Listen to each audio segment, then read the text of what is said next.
Dan tiap-tiap ahlul kitab, termasuk kita ahlul Quran, sebenarnya kita telah ada ahdun atau mithaq, janji yang kuat antara kita dengan Allah, secara direct atau indirectly, yaitu kita telah berjanji kepada Allah untuk menyampaikan kebenaran dan menjelaskan kebenaran kepada orang ramai.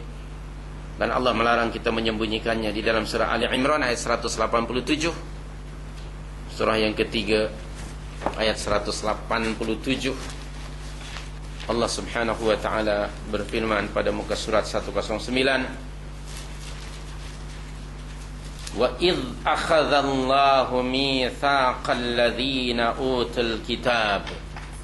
Dan ingatlah ketika Allah mengambil mithaq, janji yang berat dari orang-orang yang telah diberi Alkitab. Apa dia janjinya? Latubayyinunnahu linnas wala taktumunah. Itu dia janjinya.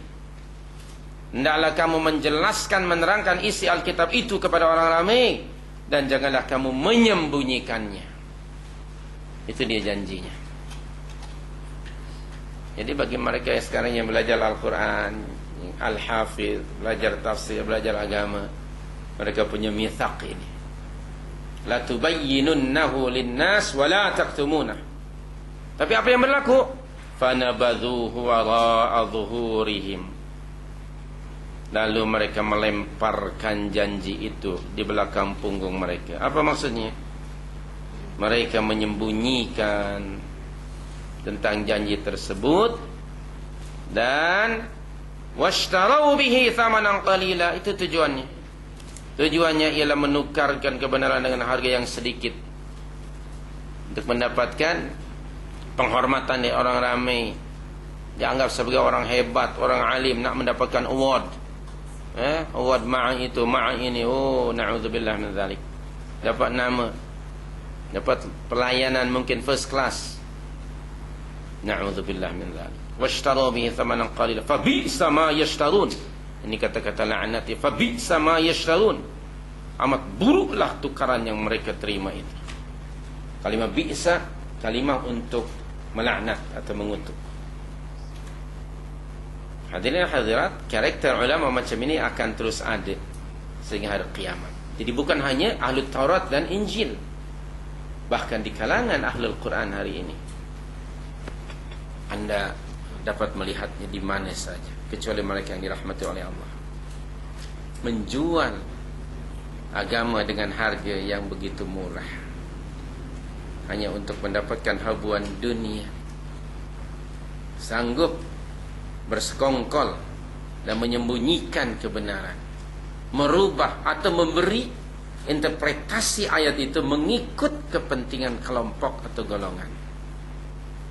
Hari ini kita sedang melihatnya begitu nyata dan jelas. Atau kadang-kadang orang yang dahulunya vokal suaranya, bila dia begitu vokal sekali suaranya, dia ambil aja. Kau duduk sini aja lah. Bila duduk, kemana suara dia? Dia senyap. Kalau tidak senyap pun, dia suaranya tinggal angin aja, tak ada huruf keluar dari mulutnya. Kenapa? Sebab sudah banyak wang rupiah di mulut, wang ringgit. Anda sedang menyaksikan realiti, sedang menyaksikan.